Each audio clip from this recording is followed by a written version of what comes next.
Welcome back to my channel. Welcome if you are new. Today we are doing Easter DIYs. We're going to style a tiered tray, and then at the end I'm going to show you the reveal of everything together. Starting with the DIYs, we have this MDF egg from the Dollar Tree. And we're going to take the egg and we're going to use some Waverly Antiquing Wax, and we're just going to cover the egg in the antiquing wax.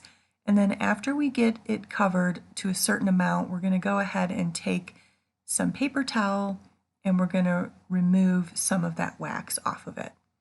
While we're doing that, we're going to make sure that we get around the sides, and then we're going to remove it off of the sides also. We're going to let that set, and then now we're going to take some clothespins that I found at the Dollar Tree, this pack of clothespins. Now this DIY that we're doing now, I actually saw this on another channel, and that was Rebecca Stew and the Crew. She did a DIY of this last week. If you have not seen her channel, you should check it out because she does Dollar Tree shops every week and they're very helpful. She said she found these on Pinterest. I haven't seen these on Pinterest, but what you do is you take the clothespins apart and you see how I'm putting them together back to back. You're going to need 3 or 4 of these. For this particular one, we're just going to need 3 sides to it. So we're actually going to need 6 of these pieces. We're going to glue those together. I'm using my hot glue gun to do that. And we're going to go ahead and glue these 3 pieces together. Now I'm going to show you some a little bit later on that I did that I actually put 4 pieces together. So you can do it a couple different ways depending on what you want to do and what you want your piece to look like. Then we're going to take them and we're going to glue the sides of them together just like that. And then we're going to take that third piece after we get those glued together and we're going to glue it on top just like that. So I'm just trying to get it lined up correctly where I want it, and then we're going to just place that right on top, and you can see that it is forming a carrot. These are so cute. I love these. Then I took some Anita's acrylic paint in pumpkin, and I went ahead and I painted this orange. And so we're going to paint the entire piece. Well, actually I didn't end up painting the back because you're going to see that we're not going to need to paint the back. But you want to paint all the sides that are going to be showing. And so that's what I'm doing here. And I'm kind of even leaving some of the wood parts showing there. Letting that dry, I went ahead and took my Waverly plaster chalk paint and I'm painting over the antiquing wax now. And I'm just filling this in. And I'm going to get it all around closer to the edges there. This is one coat. And then let that dry. Or if you have a hot drying gun like I do, you can use that. Now I'm taking the antique wax again and I'm just kind of dulling the orange paint a little bit to kind of give it a little bit more of a muted look. And then I'm doing a second coat on the egg. Now I have this sign on hand. I've had it a while and it was a Halloween sign, never used it too much, so I'm going to go ahead and paint this. This is in Craft Smart Matte Light Pink acrylic paint. Now I'm taking the Apple Barrel Christmas Green and I'm taking a couple of beads that I have on hand. One is larger and one is smaller. Just doing a little sanding there. And then we're going to glue the egg on top of the sign. And then we're going to take the carrot and we're going to glue those green beads on top to give us a stem. Just clearing off some glue there. And then we're going to go ahead and put the little top piece on. And then once that's on there, we're going to go ahead and glue the back of it.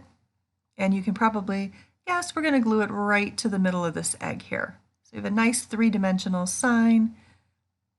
Now I'm decided that I want to take my crackle, and this is Deco Art one-step crackle, and you really want to make sure you put a lot of this on so that the crackle works properly.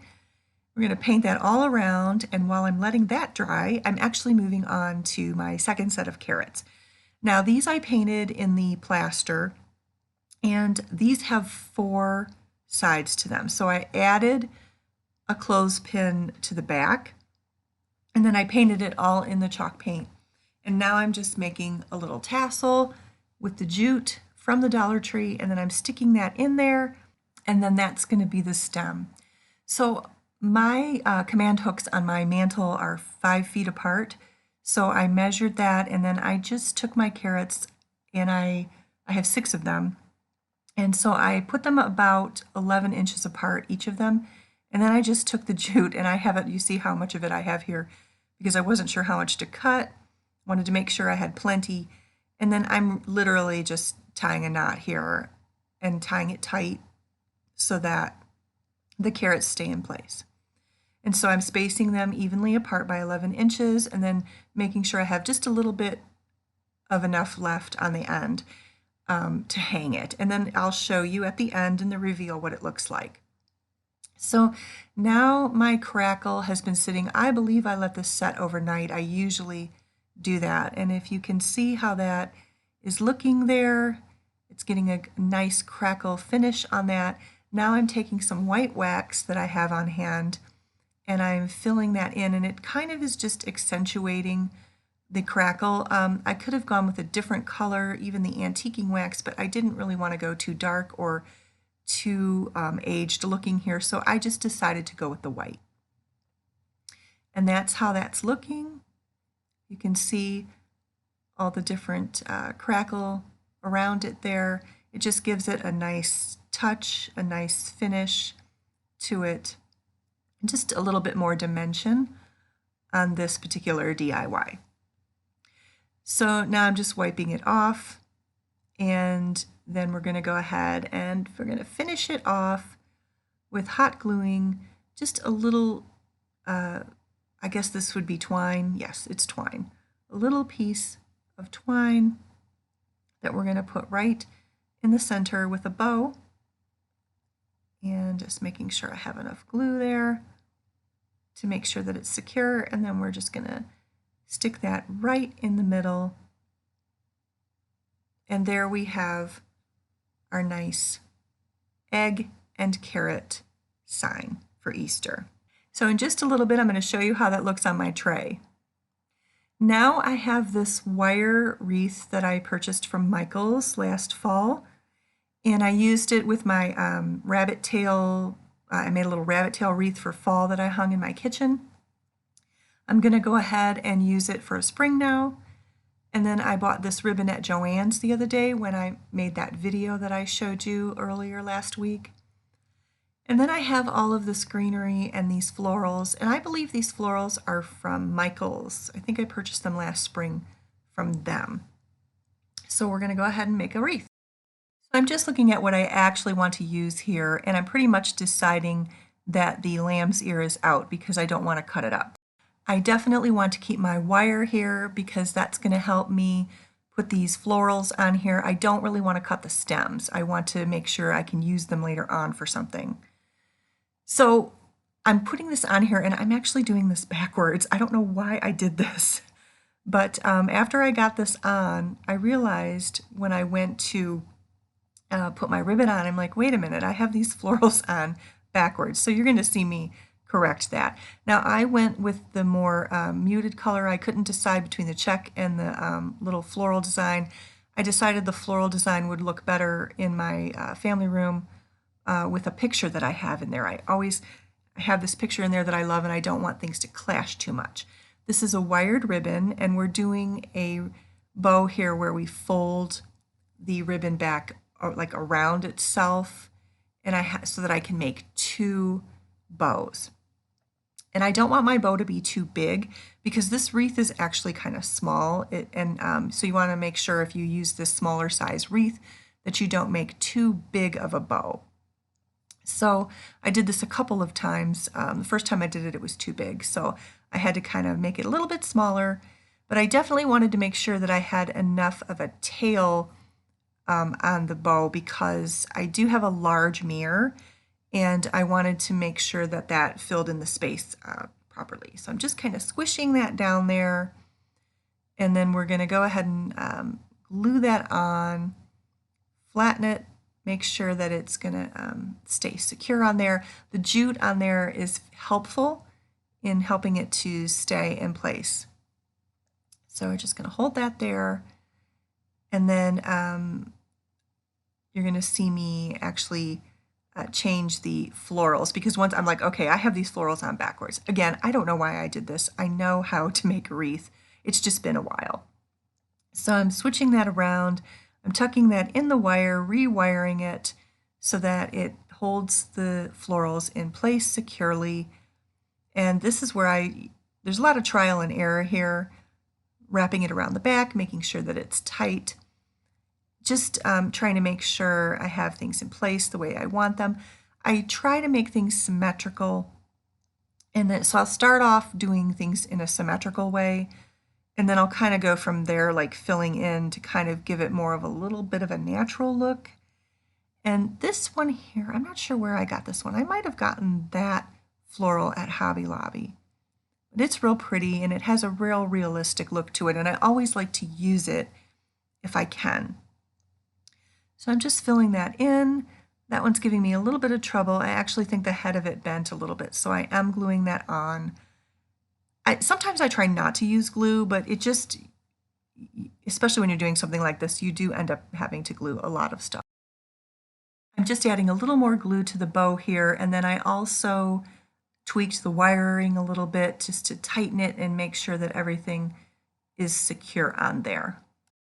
I thought this was going to be easy. This actually ended up being a little more challenging than I thought. I think it's the size of the wire because it's a smaller wreath. But anyways, I did get everything on here the way I want it. Now is kind of the fun part for me, that's filling in.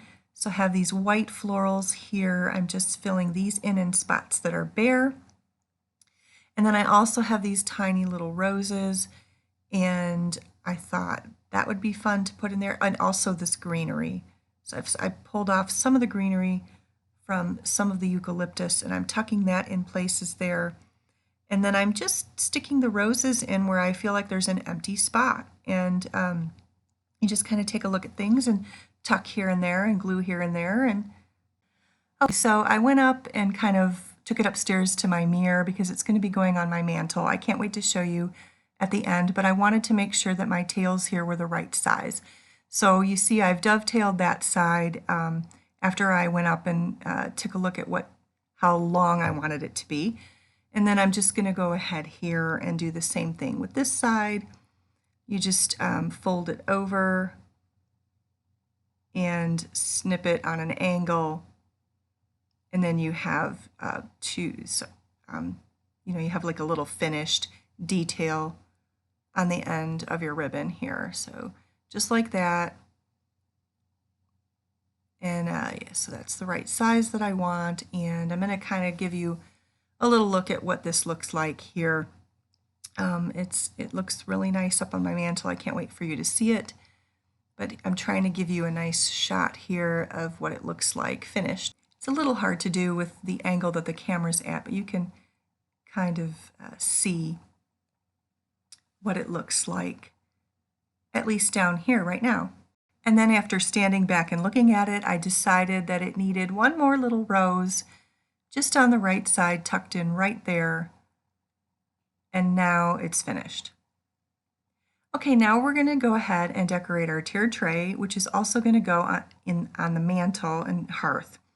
So here is all the pieces that I have. I have some old DIYs, I have some new merchandise, I have this DIY that I just showed you, I have some new pieces that I bought. I have those large carrots there. I don't think those are going to fit. But the great thing about just having done a Valentine's tray is that a lot of the pieces, or some of the pieces that I used on that Valentine's tray, I can still use. And there's my little nest that I had used a couple years ago. This is a clearance item I got at Joann's last week for $4. And then here are the spheres that I ordered from Hobby Lobby last week. I would love to use all of these pieces. I know all of these pieces are not going to fit, So we're going to see what we end up with here. So I'm using my white tray. This tray is linked below for you. It is from Amazon, and I do have a link for you below. So I'm using my sphere here. This is a boxwood sphere from Hobby Lobby, and my little nest that I made. Now I've done this nest, I've used it on a couple trays now.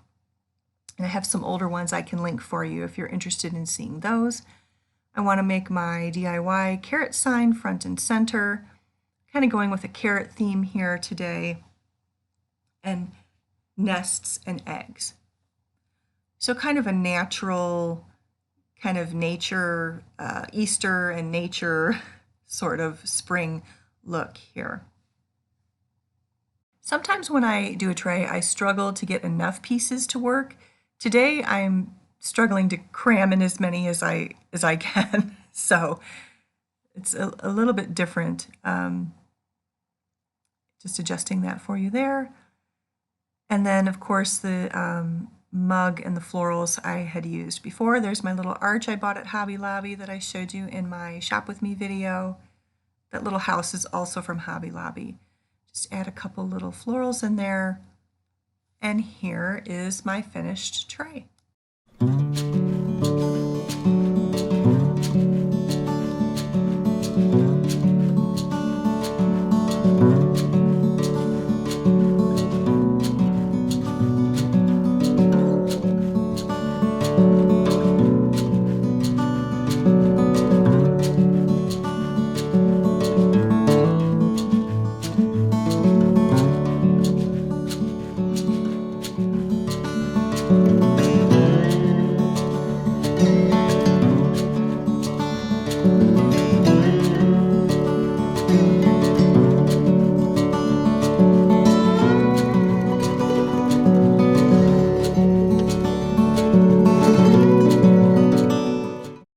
Now it's time to show you how it's all come together. So here's the reveal, and I do have some trim painting to do still. Not sure when I'm going to get around to that. So here's how my wreath turned out, and you can see how big the mirror is, that I wanted to make sure that that ribbon tail was the right length. This is my baguette bowl. I have some pip berries and some lights in there along with my candle. I am going to show you what it looks like with the lights in a few minutes. I just wanted to show you what it looked like during the day without the lights first. That's a vase I've had a long time, and then I picked up these florals at Joann's last week when I did my Shop With Me filming, and I think they were in the 60% off section. I decided to remove my galvanized container that I normally keep here. And this is my Target basket with some birch logs that I purchased locally. And I like to keep these next to the fireplace. I think it is a nice touch. And then we're going to go ahead and show you the tiered tray now. And so I keep this on this side next to my basket with my pillows and my blanket. A couple more candles sitting there. You notice I did not end up using those larger carrots. And also my teapot that I bought at Home Goods the other day.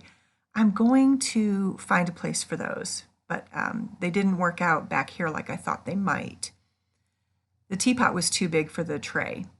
So these are my lights that I purchased from Amazon, and I keep these on this blanket ladder, and it really brightens up the room, especially like at night when we're watching movies. We like to kind of have these lights on. It's kind of cool.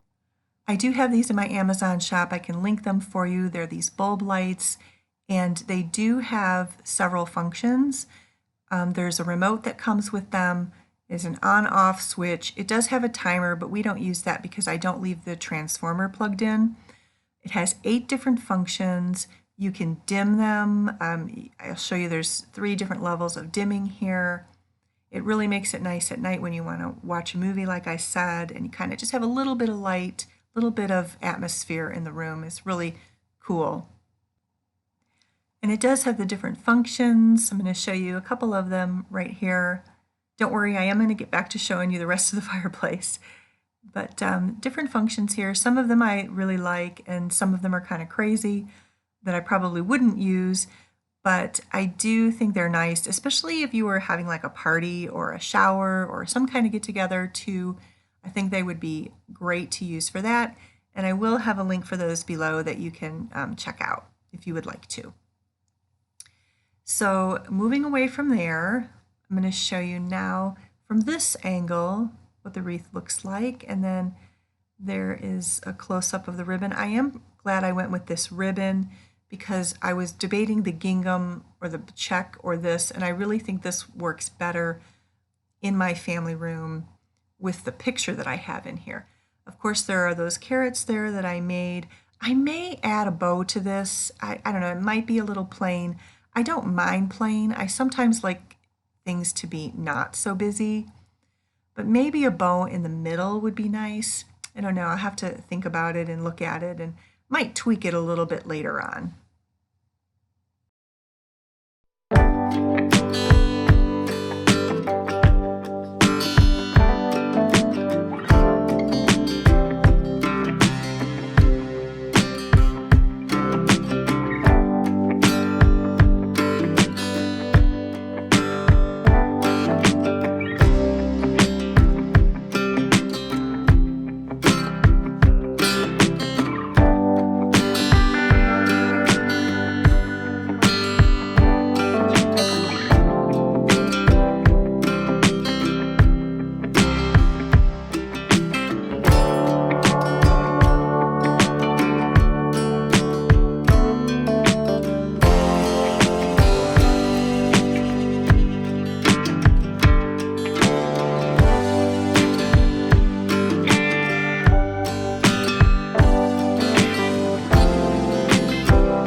Thank you so much for watching today. I always so much appreciate it.